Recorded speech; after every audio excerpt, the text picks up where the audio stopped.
Daniel, chapitre 11. Et moi, la première année de Darius, le Mède, j'étais auprès de lui pour l'aider et le soutenir. Maintenant, je vais te faire connaître la vérité. Voici, il y aura encore 3 rois en Perse. Le 4e amassera plus de richesses que tous les autres. Et quand il sera puissant par ses richesses, il soulèvera tout contre le royaume de Javan. Mais il s'élèvera un vaillant roi, qui dominera avec une grande puissance et fera ce qu'il voudra. Et lorsqu'il se sera élevé, son royaume se brisera et sera divisé vers les 4 vents des cieux. Il n'appartiendra pas à ses descendants et il ne sera pas aussi puissant qu'il l'était, car il sera déchiré et il passera à d'autres qu'à eux. Le roi du Midi deviendra fort, mais un de ses chefs sera plus fort que lui et dominera. Sa domination sera puissante. Au bout de quelques années, ils s'allieront et la fille du roi du Midi viendra vers le roi du Septentrion pour rétablir la concorde. Mais elle ne conservera pas la force de son bras et il ne résistera pas, ni lui, ni son bras. Elle sera livrée avec ceux qui l'auront amenée, avec son père et avec celui qui aura été son soutien dans ce temps-là. Un rejeton de ses racines s'élèvera à sa place. Il viendra à l'armée, il entrera dans les forteresses du roi du Septentrion,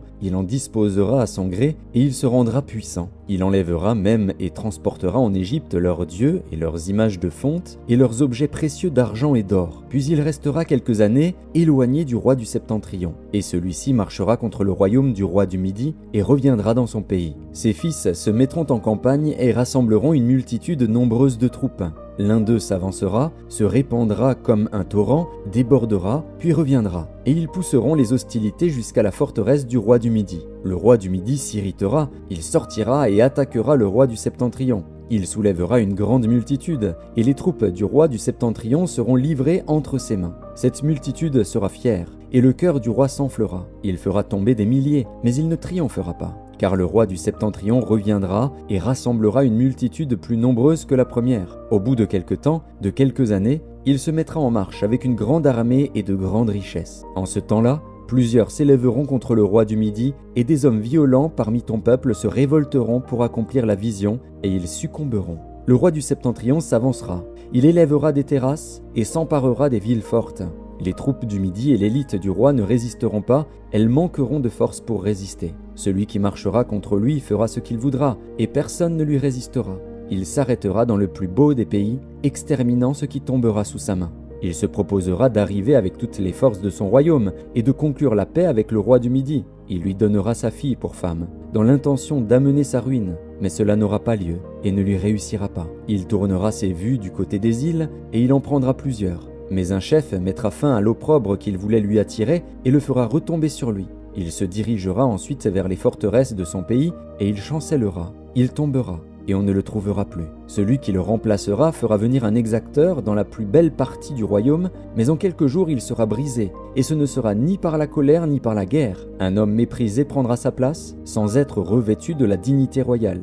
Il paraîtra au milieu de la paix et s'emparera du royaume par l'intrigue. Les troupes qui se répandront comme un torrent seront submergées devant lui et anéanties, de même qu'un chef de l'alliance. Après qu'on se sera joint à lui, il usera de tromperie, il se mettra en marche, et il aura le dessus avec peu de monde. Il entrera, au sein de la paix, dans les lieux les plus fertiles de la province. Il fera ce que n'avaient pas fait ses pères, ni les pères de ses pères. Il distribuera le butin, les dépouilles et les richesses. Il formera des projets contre les forteresses, et cela pendant un certain temps. À la tête d'une grande armée, il emploiera sa force et son ardeur contre le roi du Midi. Et le roi du Midi s'engagera dans la guerre avec une armée nombreuse et très puissante. Mais il ne résistera pas, car on méditera contre lui de mauvais desseins. Ceux qui mangeront des mets de sa table causeront sa perte. Ses troupes se répandront comme un torrent, et les morts tomberont en grand nombre. Les 2 rois chercheront dans leur cœur à faire le mal, et à la même table ils parleront avec fausseté. Mais cela ne réussira pas, car la fin n'arrivera qu'au temps marqué. Il retournera dans son pays avec de grandes richesses. Il sera dans son cœur hostile à l'Alliance sainte.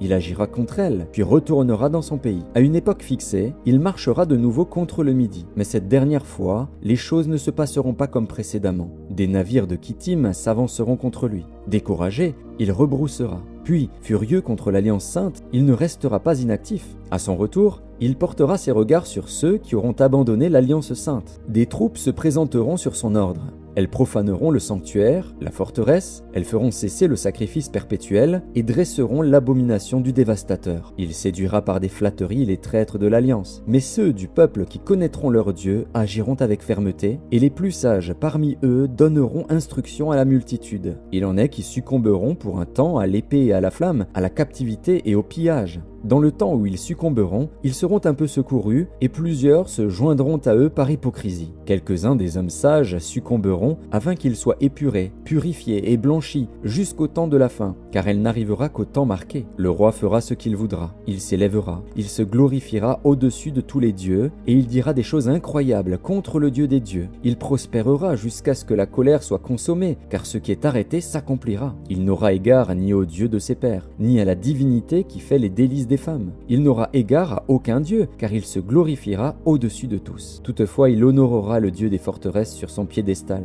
À ce Dieu, qui ne connaissait pas ses pères, il rendra des hommages avec de l'or et de l'argent, avec des pierres précieuses et des objets de prix. C'est avec le Dieu étranger qu'il agira contre les lieux fortifiés. Et il comblera d'honneur ceux qui le reconnaîtront, il les fera dominer sur plusieurs, il leur distribuera des terres pour récompense. Au temps de la fin, le roi du Midi se heurtera contre lui. Et le roi du Septentrion fondra sur lui comme une tempête, avec des chars et des cavaliers, et avec de nombreux navires. Il s'avancera dans les terres, se répandra comme un torrent et débordera. Il entrera dans le plus beau des pays, et plusieurs succomberont. Mais Édom, Moab et les principaux des enfants d'Ammon seront délivrés de sa main. Il étendra sa main sur divers pays, et le pays d'Égypte n'échappera point. Il se rendra maître des trésors d'or et d'argent, et de toutes les choses précieuses de l'Égypte. Les Libyens et les Éthiopiens seront à sa suite. Des nouvelles de l'Orient et du Septentrion viendront l'effrayer, et il partira avec une grande fureur pour détruire et exterminer des multitudes. Il dressera les tentes de son palais entre les mers, vers la glorieuse et sainte montagne, puis il arrivera à la fin, sans que personne lui soit en aide.